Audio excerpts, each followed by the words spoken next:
마태복음 8장 28절부터 34절까지 말씀 먼저 읽겠습니다. 시작. 또 예수께서 건너편 가다라 지방에 가심에 귀신 들린 자 둘이 무덤 사이에서 나와 예수를 만나니 그들은 몹시 사나워 아무도 그 길로 지나갈 수 없을 지경이더라. 이에 그들이 소리질러 이르되 하나님의 아들이여 우리가 당신과 무슨 상관이 있나이까? 때가 이르기 전에 우리를 괴롭게 하려고 여기 오셨나이까 하더니 마침 멀리서 많은 돼지떼가 먹고 있는지라. 귀신들이 예수께 간구하여 이르되 만일 우리를 쫓아내시려면 돼지떼에 들여보내 주소서 하니 그들에게 가라 하시니 귀신들이 나와서 돼지에게로 들어가는지라. 온 떼가 비탈로 내리달아 바다에 들어가서 물에 몰사하거늘 치던 자들이 달아나 시내에 들어가 이 모든 일과 귀신 들린 자의 일을 고하니 온 시내가 예수를 만나려고 나가서 보고 그 지방에서 떠나시기를 간구하더라. 아멘.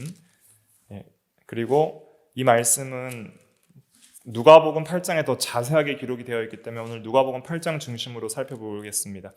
누가복음 8장 병행구절인 누가복음 8장 26절부터 39절까지. 누가복음 8장 26절부터 39절까지 좀 본문이 길죠? 더 자세하게 나와 있는데 말씀 또 같이 읽어볼게요. 26절부터 시작. 그들이 갈릴리 맞은편 거라사인의 땅에 이르러 예수께서 육지에 내리심에 그 도시 사람으로서 귀신 들린 자 하나가 예수를 만나니 그 사람은 오래 옷을 입지 아니하며 집에 거하지도 아니하고 무덤 사이에 거하는 자라. 예수를 보고 부르짖으며 그 앞에 엎드려 큰 소리로 불러 이르되 지극히 높으신 하나님의 아들 예수여 당신이 나와 무슨 상관이 있나이까? 당신께 구하노니 나를 괴롭게 하지 마옵소서 하니 이는 예수께서 이미 더러운 귀신을 명하사 그 사람에게서 나오라 하셨음이라. 귀신이 가끔 그 사람을 붙잡음으로 그를 쇠사슬과 고랑에 매어 지켰으되 그 맨 것을 끊고 귀신에게 몰려 광야로 나갔더라. 예수께서 내 이름이 무엇이냐 물은즉 이르되 군대라 하니 이는 많은 귀신이 들렸음이라. 무조갱으로 들어가라 하지 마시기를 간구하더니 마침 그곳에 많은 돼지떼가 산에서 먹고 있는지라. 귀신들이 그 돼지에게로 들어가게 허락하심을 간구하니 이에 허락하시니 귀신들이 그 사람에게서 나와 돼지에게로 들어가니 그 떼가 비탈로 내리달아 호수에 들어가 몰사하거늘 치던 자들이 그 이루어진 일을 보고 도망하여 성내와 마을에 알리니 사람들이 그 이루어진 일을 보러 와서 예수께 이르러 귀신 나간 사람이 옷을 입고 정신이 온전하여 예수의 발치에 앉아 있는 것을 보고 두려워하거늘 귀신 들렸던 자가 어떻게 구원받았는지를 본 자들이 그들에게 이르매 거라사인의 땅 근반 모든 백성이 크게 두려워하여 예수께 떠나가시기를 구하더라. 예수께서 배에 올라 돌아가실새 귀신 나간 사람이 함께 있기를 구하였으나 예수께서 그를 보내시며 이르시되 집으로 돌아가 하나님이 내게 어떻게 큰 일을 행하셨는지를 말하라 하시니 그가 가서 예수께서 자기에게 어떻게 큰 일을 행하셨는지를 온 성내에 전파하니라. 아멘. 제목은 귀신 들린 두 사람을 고치심. 예수께서 귀신 들린 두 사람을 고치심이란 제목으로 하나님 말씀을 증거하겠습니다. 마태복음에는 두 사람이 나오는데 누가복음 8장과 또 마가복음 5장에도 이 말씀이 나오는데 거기에는 한 명이 기록이 되어 있습니다. 그래서 마태복음은 두 명을 다 기록을 했지만은 마가나 누가는 그 중에서 또 주목되는 한 사람, 그 사람을 중심으로 해서 이 복음서를 기록했다 이렇게 생각을 할 수가 있습니다. 먼저 서론적으로는 귀신이 무엇인가를 알아야 됩니다. 귀신은 타락한 천사들입니다. 마귀는 귀신의 수장입니다. 그래서 타락한 천사장이 있는데 천사장이 마귀고 마귀와 함께 그 휘하에 있던 부하들이 이제 타락하여서 귀신들이 된 겁니다. 계시록 12장 9절 말씀 한번 찾아볼게요. 요한계시록 12장 9절 말씀.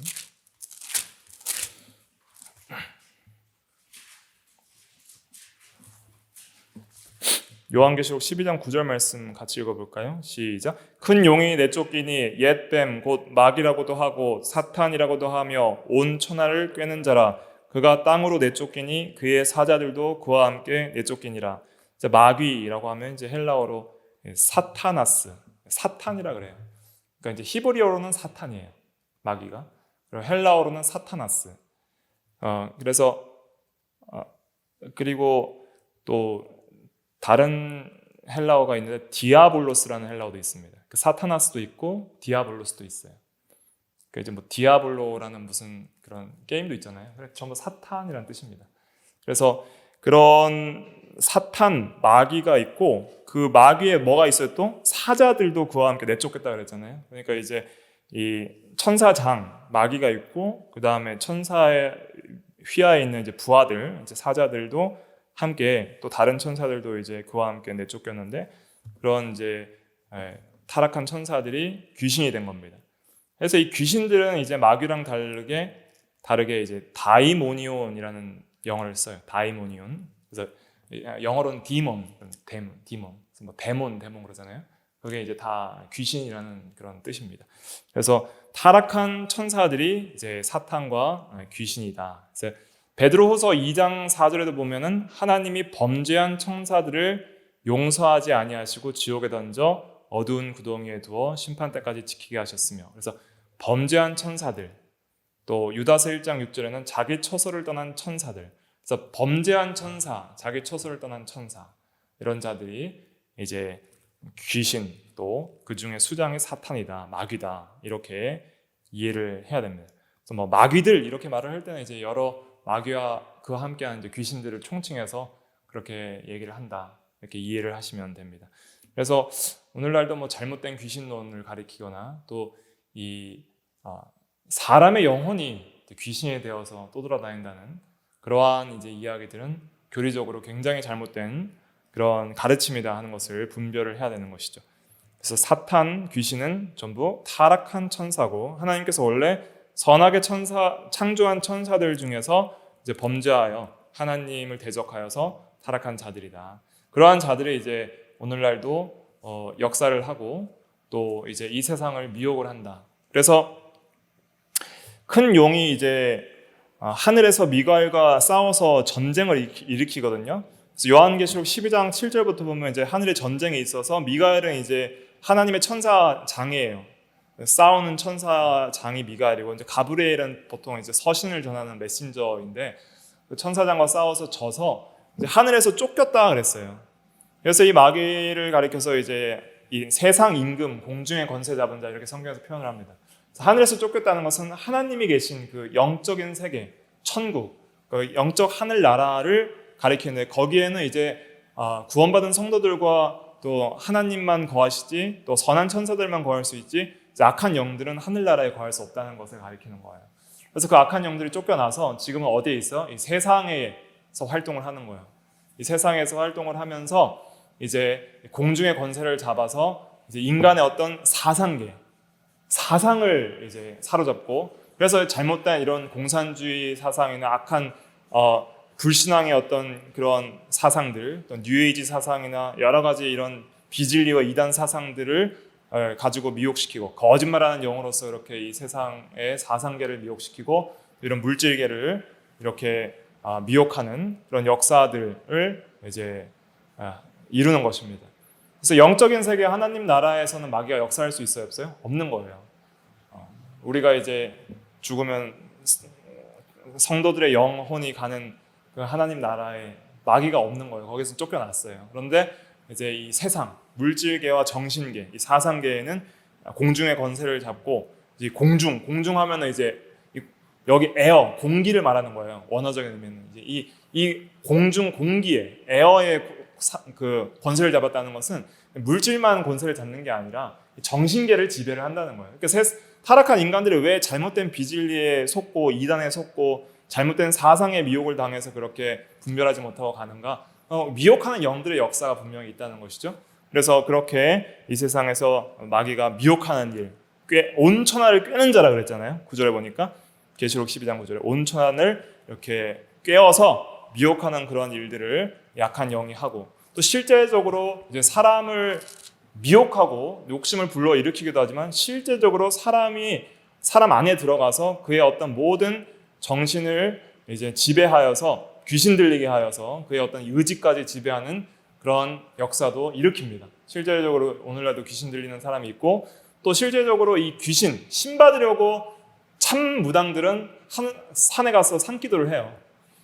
성도들도 산기도 잘 안 하는데 참 무당들은 이제 신내림 받으려고 진짜 무당들이죠. 그런 무당들은 진짜 신내림을 받아서 귀신과 신접해서 귀신 들려가지고 진짜 이런 예언들을 맞추고 하는 그런 일들을 오늘날도 하고 있는 것을 알 수 있습니다.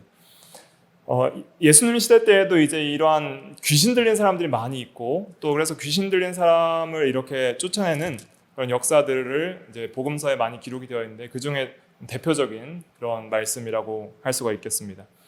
8장 이제 누가복음 8장으로 돌아와서 8장 26절부터 보면 그들이 갈릴리 맞은편 거라사인의 땅에 이르러 그랬습니다. 거라사인의 땅 또 이제 가다라 지방이라고 마태복음에는 말하고 있는데 거라사인들이 사는 가다라라는 도시예요. 가다라라는 도시, 거라사인이 사는 그런 도시에 이르렀습니다. 그래서 거기에 이제 귀신 들린 한 사람이 있는데 특별히 두 사람 중에 대표적인 한 사람인 것 같아요. 한 사람이 나와서 예수를 만났습니다. 근데 그 귀신 들린 사람의 상태를 먼저 봐야 됩니다. 귀신 들리면 얼마나 이 상태가 불쌍한가? 8장 27절, 누가복음 8장 27절로 돌아오셔서 27절 같이 읽어볼게요. 시작. 예수께서 육지에 내리심에 그 도시 사람으로서 귀신 들린 자 하나가 예수를 만나니 그 사람은 오래 옷을 입지 아니하며 집에 거하지도 아니하고 무덤 사이에 거하는 자라. 상태가 아주 불쌍한 상태예요. 그래서 옷을 입지 아니하고 그러니까 사람 구실을 잘 못하고 또 일반적인 그런 체면을 차릴 수 있는 예의의 옷뿐만 아니라 도덕적인 옷을 입지 못한다는 상징적 의미도 있습니다. 그러니까 도덕적으로 사람들 앞에 정상적으로 살아야 되는데 그런 도덕적인 옷을 입지 못하고 수치가 드러나고 인간 취급을 받지 못하는 그러한 삶을 산 것을 가리키는 것이죠. 또 집에 거하지도 아니하고 집이라는 것은 가장 안전하고 평안한 곳이잖아요.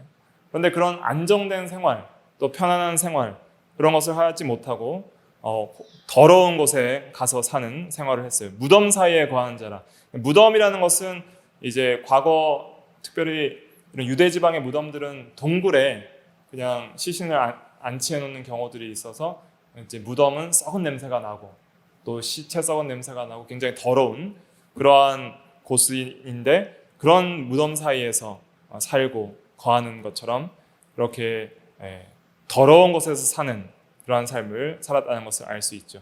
그래서 이것이 상징적인 의미가 있는데 이런 귀신의 인도를 받고 또 귀신의 역사의 주장을 받는 자들은 영적으로 먹을 것을 제대로 먹지 못하고 또 살만한 안식처에 거하지 못하고 또 예수 그리스도로 옷 입지 못하기 때문에 전혀 도덕적으로나 영적으로 인간다운 그런 삶을 살지 못하고 무덤 사이에 거하는 것처럼 늘 이런 사망의 음침한 골짜기를 거니는 것처럼 그런 음부와 죽음의 권세와 여러 가지 죄악의 권세 아래에서 종노릇하고 사는 심령 상태를 상징한다 할 수가 있겠습니다. 예수 믿지 않는 모든 사람들은 다 이런 귀신 들린 사람의 상태와 같은 거예요. 아무리 세상에 부유하고 아무리 세상에서 높은 권세가 있어도 다 공중의 권세 잡은 자 아래에 있는 거예요. 그런 자 아래 죄악의 세력에 사로잡혀 살고 사망의 세력에 사로잡혀 살고 영적으로는 전혀 옷을 입지 못하고 예수 그리스도로 옷 입지 못하기 때문에 영적으로 헐벗고 또 영적으로 굶주린 그런 자와 같다고 할 수가 있겠습니다. 근데 귀신 들린 사람은 이 정신병자랑은 달라요. 정신병자는 정신적인 기능의 장애를 가진 사람이고 귀신 들린 사람은 특별히 귀신에 사로잡혔을 때 귀신에게 완전히 이제 이용을 당하여서 자기의 어떤 지성과 또 감정과 의지가 말살이 되고 귀신에게 완전히 이용을 당하는 상태를 가리키는 것이죠. 근데 귀신이 떠나가면 다시 또 제정신이 돌아와요.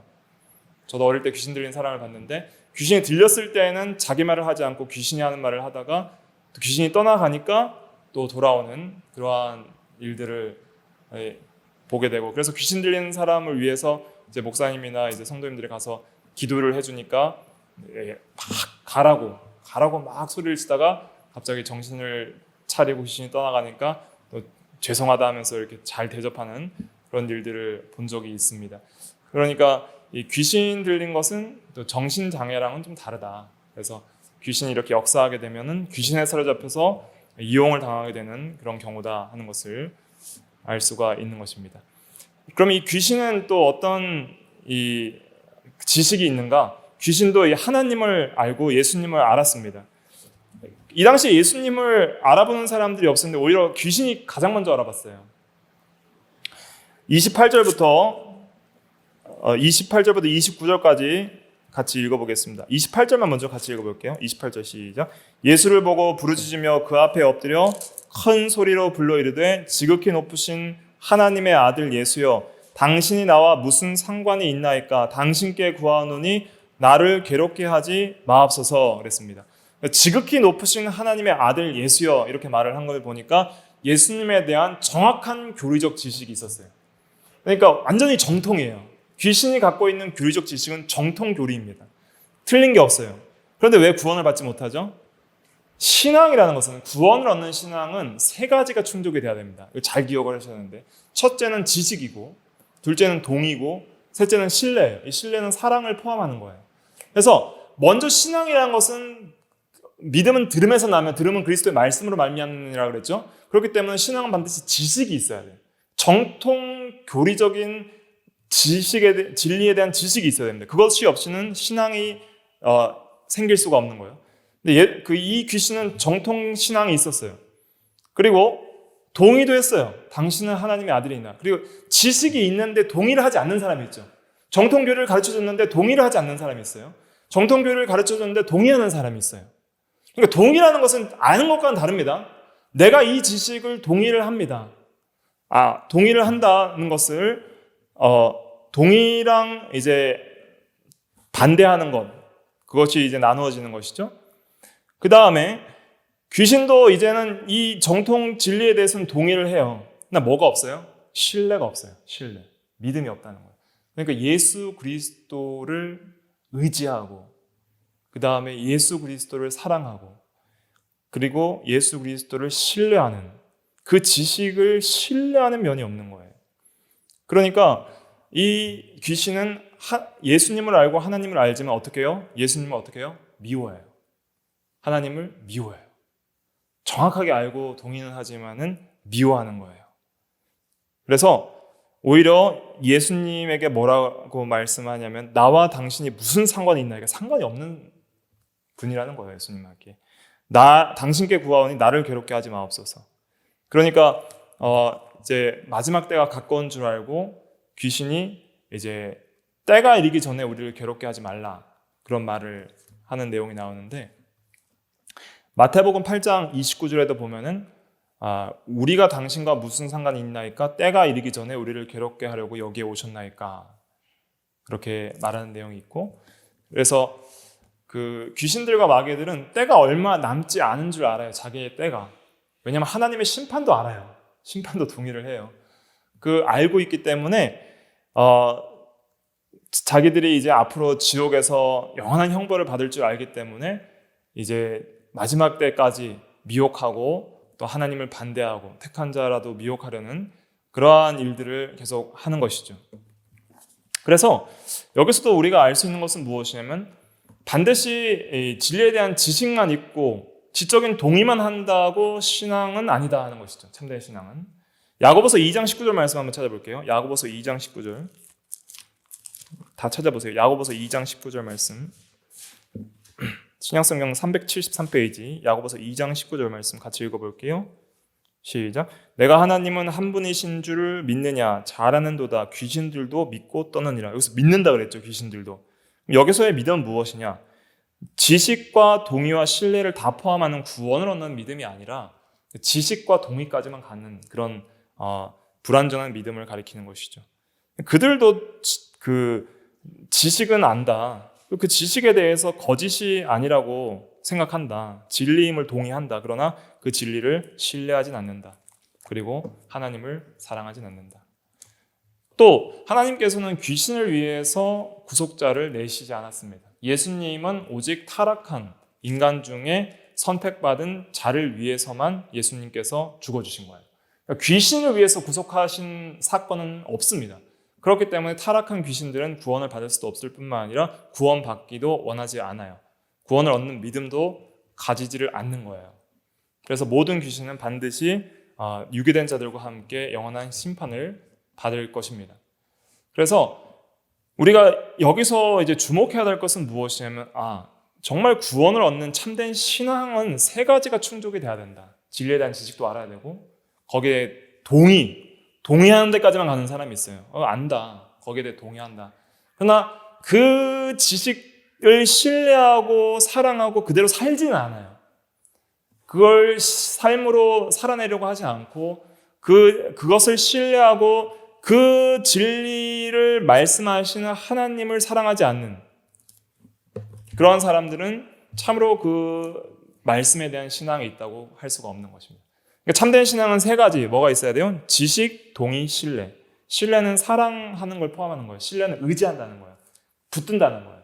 의지하고 붙들고 사랑하고 절대적으로 의존한다는 그런 것을 가리키는 것입니다. 그러니까 우리에게서 참된 신앙은 이 세 가지가 다 있어야 됩니다. 이것은 교리적으로 이미 많은 개혁파 신학자들이 이미 많이 여러 가지 교리 서적에 또 설명을 한 내용이 뿐만 아니라 실제 성경이 증거를 하고 있는 것이잖아요. 참된 신앙과 거짓 신앙의 어떤 차이에 대해서.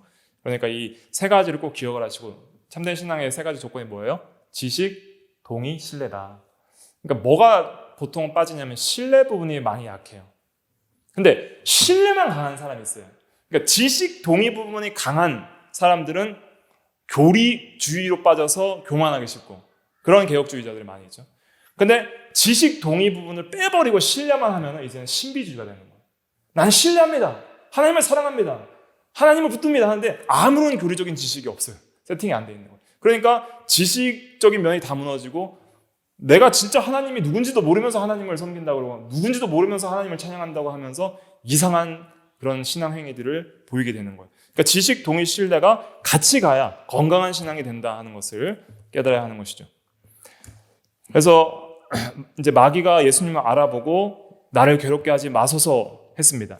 그렇게 한 이유는 이제 예수님께서 먼저 귀신을 떠나가라고 명령했기 때문이라고 이제 29절에 나오고 있습니다. 29절부터 이제 29절 한 말씀 같이 읽어볼게요. 누가복음 8장 29절 같이 읽어볼게요. 시작. 이는 예수께서 이미 더러운 귀신을 명하사 그 사람에게 나오라 하셨습니다. 귀신이 가끔 그 사람을 붙잡음으로 그를 쇠사슬과 고랑에 매어 지켰을 때 그 맨 것을 끊고 귀신에게 몰려 광야로 나갔더라.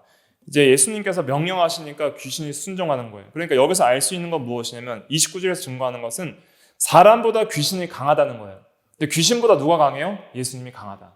자, 보세요. 귀신이 가끔 그 사람을 붙잡음으로 귀신이 들릴 때 그 사람이 쇠사슬을 끊고 쇠사슬과 고랑에 매어 지켜도 그것을 끊고 나갈 정도로 강력한 힘을 보여주는 거예요. 그러니까 사람이 감당할 수 없는 초자연적인 능력을 귀신이 역사한 거 보니까 귀신은 사람보다 강하다. 그러나 예수님의 명령 한마디면 아무 그런 대꾸도 못하고 순종할 수밖에 없다. 예수님은 귀신보다 훨씬 강하다. 예수님은 귀신도 주권적으로 다스리신다 하는 걸 알 수 있죠.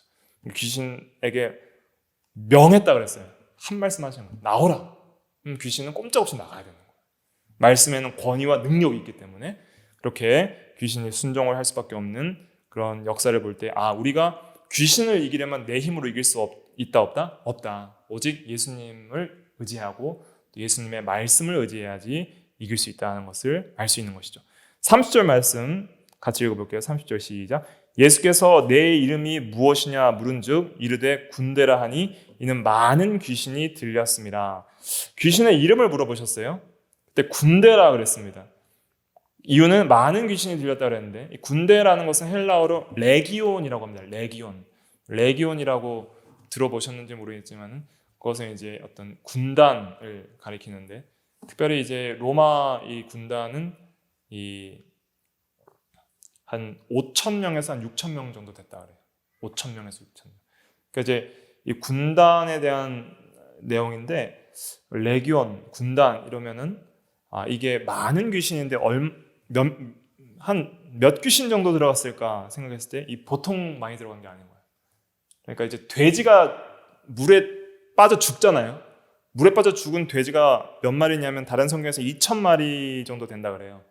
그러니까 그 정도 돼지를 조종할 정도면은 수천의 귀신이 들어가 있는데 한 5, 6천 정도 지금 귀신이 들어가 있는 거예요. 그러니까 성경에 보면 귀신 많이 들리는 사람들이 뭐 7귀신 들렸던 막달라 마리아도 있었고, 그런 이제 여러 귀신들, 자기보다 더 악한 귀신을 데리고 들어간 그런 역사도 기록이 되어 있는데, 이건 이제 보통 귀신이 아니라 이제 수많은 귀신들이 지금 들어가 있는 것이다. 그래서 한 사람에게도 한두 귀신이 아니라 여러 귀신이 들어갈 수 있다. 그래서 또 다른 복음서에 보면은 귀신이 떠나갔는데 마음이 이제 수리되고 소재되었거늘 그보다 더 악한 귀신을 데리고 들어가서 그 나중 상태가 처음 상태보다 더 악하게 된 그런 사람들에 대한 말씀도 나오잖아요. 그러니까 여러 귀신이 들어갔다 나왔다 하는 것도 우리가 알 수가 있습니다. 그래서 이렇게 이제 귀신이 들어가 있는데 귀신에게 이제 붙들리는 원인은 무엇일까? 먼저 원인은 무엇일까? 왜 사람들이 이제 귀신에게 유혹을 받고 또 귀신이 들리기까지 할까? 그것은 욕심으로 살기 때문입니다. 자기 욕심으로 이끌려서 선한 양심을 쓰지 않고 믿음으로 살지 않으면 귀신이 들리는 거예요. 그래서 실제적으로 이제 예수 믿지 않는 사람들은 자기 욕심에 이끌려서 자기가 욕심으로 귀신을 들리기를 원하는 사람들도 있고, 또 실제로 자기가 욕심으로 사니까, 죄로 기울어진 삶을 사니까 죄와 귀신은 함께 가는 거예요. 죄와 마귀의 역사는 함께 가는 거니까 마귀는 더욱더 죄를 짓게 하고 미혹하게 하고, 또 자기도 그런 죄 짓는 것이 즐겁고 하니까 불의를 사랑하고 진리를 미워하는 자들에게 이런 악한 귀신의 역사가 있고, 실제로 성도들의 삶에 있어서도 마귀가 시험할 때 시험에 넘어지는 이유는 뭐예요? 내가 죄를 사랑하고 불의를 사랑하기 때문에 시험에 걸려서 넘어지는 것입니다. 그러니까 그것을 우리가 먼저 깨달아야 하는 것이죠. 그래서 예수님께서 이제 나오라 이렇게 명령을 하시니까 귀신이 이제 무저갱으로는 들어가지 말게 해달라고 부탁을 드려요. 이제 무저갱이라는 것은 어떤 것이냐면 끝이 없는, 그러니까 밑이 없는 깊은 곳을 가리키는데, 그러한 무저갱, 그런 이 무저갱의 그런 또 지옥을 상징하는데 그런 곳에는 들어가지 말게 해달라고 강구를 하게 됩니다. 31절에 보니까 무저갱으로 들어가라 하지 마시기를 강구하더니, 그때 이제 32절부터 이제 34절까지 한번 읽어볼게요. 시작. 마침 그곳에 많은 돼지떼가 산에서 먹고 있는지라 귀신들이 그 돼지에게로 들어가게 허락하심을 강구하니 이에 허락하시니 귀신들이 그 사람에게서 나와 돼지에게로 들어가니 그 떼가 비탈로 내리다라 호수로 들어가 몰사하거늘 치던 자들이 그 이루어진 일을 보고 도망하여 성내와 마을에 알리니 됐습니다. 그래서 돼지떼가 있었어요. 그래서 돼지떼에게 들어가라 이렇게 허락을 하셨습니다. 그러니까 귀신들도 마음대로 못하는 거예요. 하나님의 절대 주권, 예수님의 통치 아래 있는 거예요. 예수님이 허락하시면 갈 수도 있는 거예요. 귀신도 이제 영체라서 눈에 보이진 않지만은 장소성이 있어요. 그래서 오고 가고 하는 거예요. 왔다 갔다 이리저리로 돌아다니고, 미혹할 만한 사람들이 있으면 들어가고 미혹을 하고 또 나오기도 하고 하는 거예요. 또 이렇게 이제 다른 피조물에게도 들어갈 수가 있습니다. 그래서 돼지떼에게 들어갔는데 그 돼지떼가 전부 다 물에 빠져서 몰사해 버렸어요. 그럼 생각하면은 예수님이 괜히 돼지떼에게 들어가게 하셔서 이렇게 재산에 피해를 준 건 아닌가, 이런 오해를 할 수 있잖아요. 근데 그렇지가 않습니다. 예수님께서 귀신을 돼지떼에게로 들어가도록 허락하신 이유가 있어요. 이유가 무엇이냐면 첫 번째는 귀신은 해독을 준다는 것을 가르쳐 주시기 위해서입니다. 귀신은 반드시 해독을 주고, 또 사람에게만 해독을 줄 뿐만 아니라 사람을 그렇게 힘들게 했던 돼지떼가 귀신이 돼지떼에게 들어가니까 또 짐승에게 해독을 주는 것을 가르쳐 주는 것이죠. 그래서 귀신은 반드시 해독을 주는 존재이기 때문에 반드시 귀신은 어떻게 해야 돼요? 대적해야 되는 거예요. 마귀와 대적하고 귀신과 대적하고 또 시험에 들지 않도록 조심해야 됩니다. 그래서 한번 이 마귀에게 속아서 시험에 들면은 반드시 뭐가 있어요? 해가 있다. 그런 것을 깨닫게 하시려고 이러한 역사를 보여주셨습니다. 그래서 마귀는 항상 우리에게 이제 미혹을 하기 위해서 쓰는 세 가지 방법이 있습니다. 항상 마귀는 세 가지 방법만 써요. 물욕, 정욕, 사욕. 그러니까 육체의 욕심, 또 쾌락, 안목의 정욕, 또 이생의 자랑. 그러니까 어떤 물질적인 어떤 돈 욕심, 또 두 번째는 어떤 눈으로 보기를 즐겨하는 쾌락적인 요소, 셋째는 명예 영광심, 이런 세상적으로 자랑하고 싶은 마음들, 교만한 마음. 그걸 통해서 예수님도 유혹했고 하와도 유혹했고 또 지금도 우리를 유혹을 하고 있는 것이죠. 그래서 하와에게 유혹한 그 유혹은 뭐예요? 먹음직하고, 물질적인 것이죠. 먹음직하고. 하와가 선악과를 봤을 때 먹음직했다는 것은 이런 물질적이고 육체적이고 어떤 돈, 재산적인 그러한 유혹이라고 할 수가 있겠죠. 또 보암직하고는 뭐예요? 안목의 정욕. 그래서 어떤 쾌락적인 요소.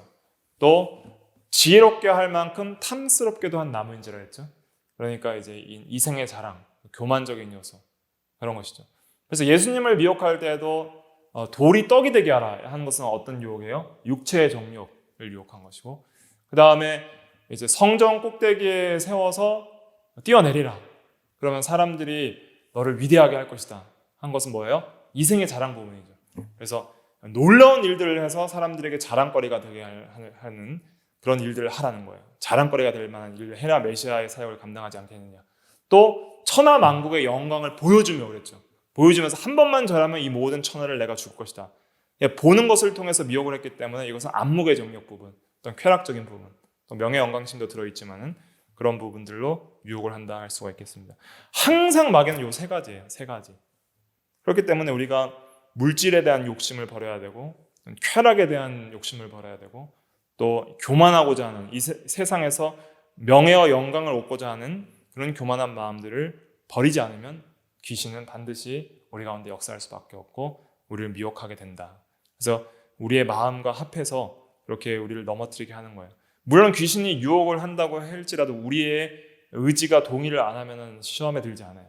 그런데 귀신이 유혹할 때 내가 동의를 하기 때문에 죄를 짓는 거예요. 내가 동의를 하고 물질과 여러 가지 안목의 정욕과 이생의 자랑으로 우리를 충동하고 유혹할 때 내가 거기에 기쁨으로 화답을 하기 때문에 우리가 시험에 들게 되는 것입니다.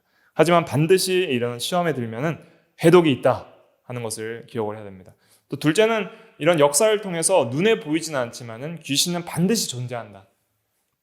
이런 영적인 존재를 믿지 않는 무신론자들, 또 이런 유물론자들 있잖아요. 영혼과 어떤 이런 영적인 존재를 믿지 않는 그런 자들도 있는데, 우리는 눈에 보이지 않는다고 존재하지 않는 것이 아니다. 특별히 이런 귀신과 마귀는 반드시 존재한다, 역사한다 하는 것을 가르쳐 주시기 위해서 이렇게 돼지떼에게 들어가게 하심으로써 이런 귀신의 역사가 있고 존재가 있다는 것을 알려주시는 거죠. 세 번째로는 한 사람의 생명을 구원하는 것이 돼지 2,000마리보다 귀하다는 것을 알려주시는 거예요. 2,000마리 정도 죽었거든요. 그런데 한 사람의 생명보다는 돼지 2,000마리의 생명이 더 귀한 것은 아니다. 그래서 한 사람 구원이 중요하다 하는 것을, 더 중요하다는 것을 가르쳐 주시는 것이죠. 그리고 또 넷째로는 아까도 말씀드렸지만은 사람보다는 귀신이 강하고 귀신보다는 예수님이 강하다.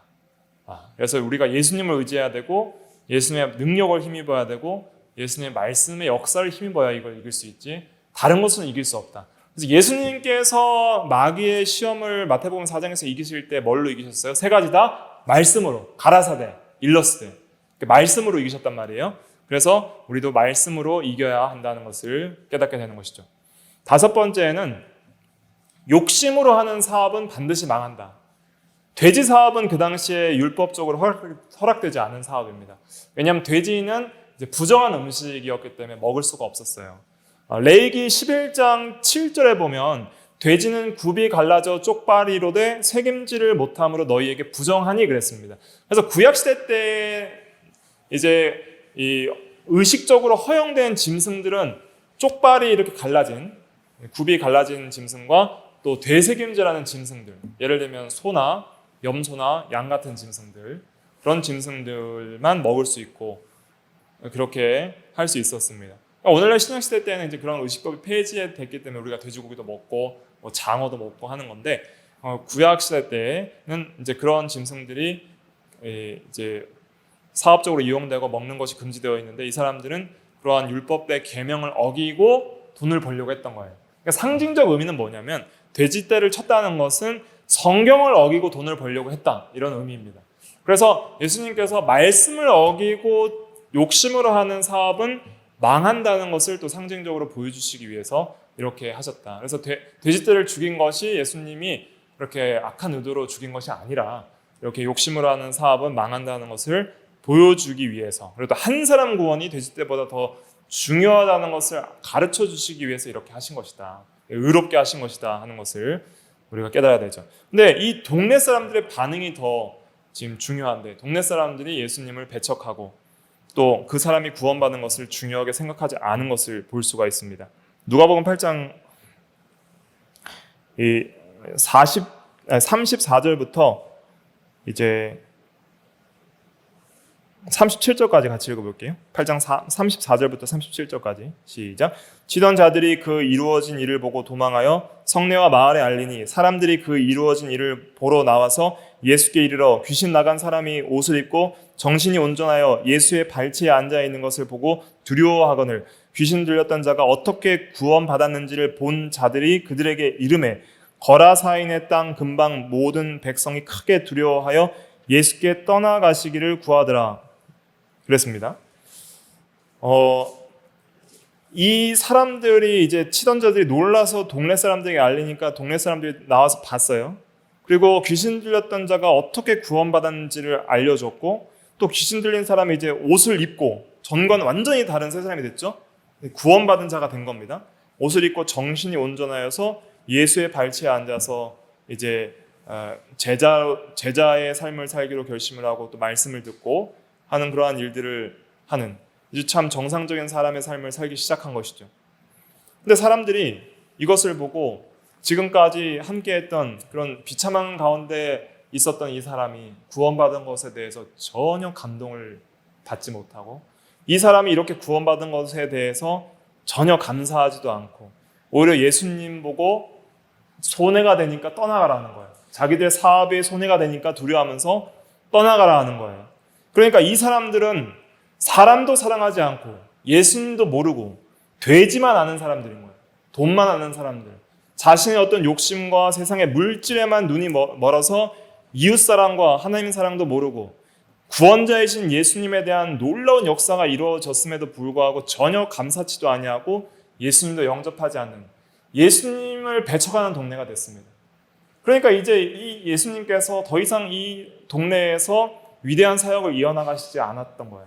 그리고 떠나가셨던 것이죠. 그러니까 이 사람들은 참으로 완악하고 불쌍한 사람들이 된 거예요. 그래서 예수님께서 떠나가실 때 이제 이 귀신 들린 사람도 함께 있기를 구했어요.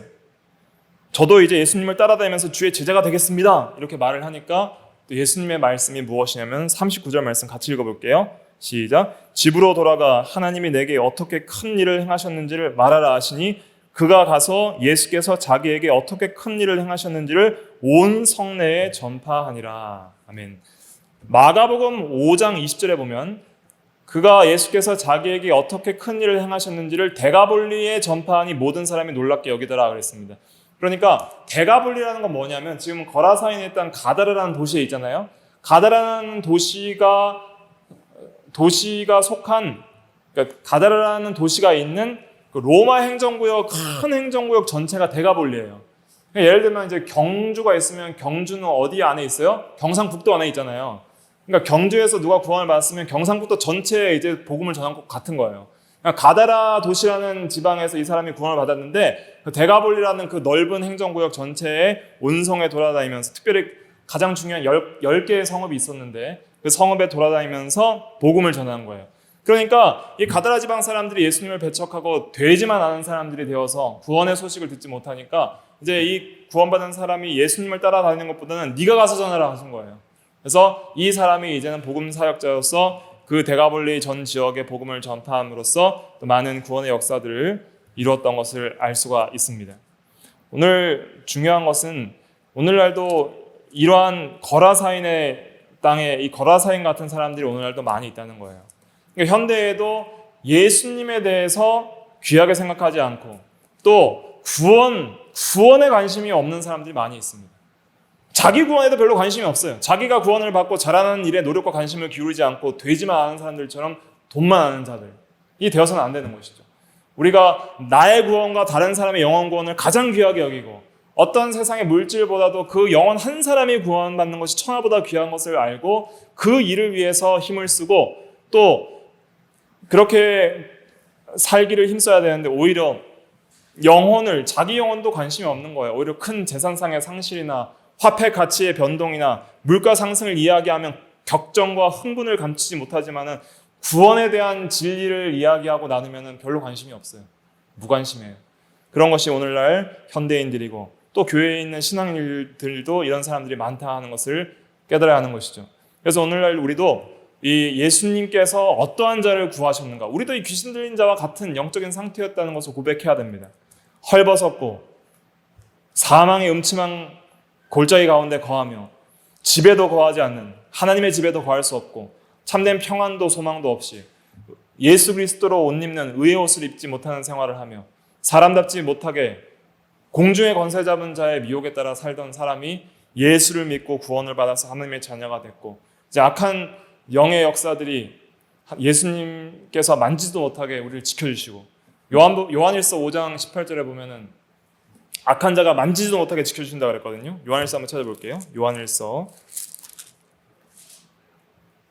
5장 18절 19절까지 읽어볼게요. 시작. 하나님께로부터 난 자는 다 범죄하지 아니하는 줄 우리가 아노라. 하나님께로부터 나신 자가 그를 지키심에 악한 자가 그를 만지지도 못하느니라.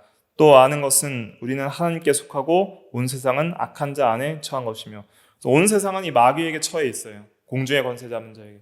그러나 우리는 하나님께 속한 하나님의 자녀, 또 하나님의 집의 자녀가 되었고, 또 우리는 예수님이 지켜주시기 때문에 우리를 악한 자가 함부로 만지지 못하도록 지켜주십니다. 때로는 우리가 이제 마귀의 유혹을 받을 때가 있죠. 그래서 수제자 베드로도 사탄이 너를 밀가루 부르듯 그렇게 미혹을 했다고 그러잖아요. 그러나 어떻게 지켜주세요? 믿음이 떨어지지 않도록 기도하시고 또 변화하시고 또 완전히 구원을 잃지 않도록 늘 지켜주시는 그런 놀라운 은혜가 있다는 것을 기억을 해야 됩니다. 그래서 우리가 오늘날도 마귀들과 싸우되 힘써 싸워야 되는 거예요. 힘써 싸워서 마귀를 대적하고 하나님을 가까이 하는 삶을 살아야 됩니다. 반드시 마귀 역사들이 항상 있습니다.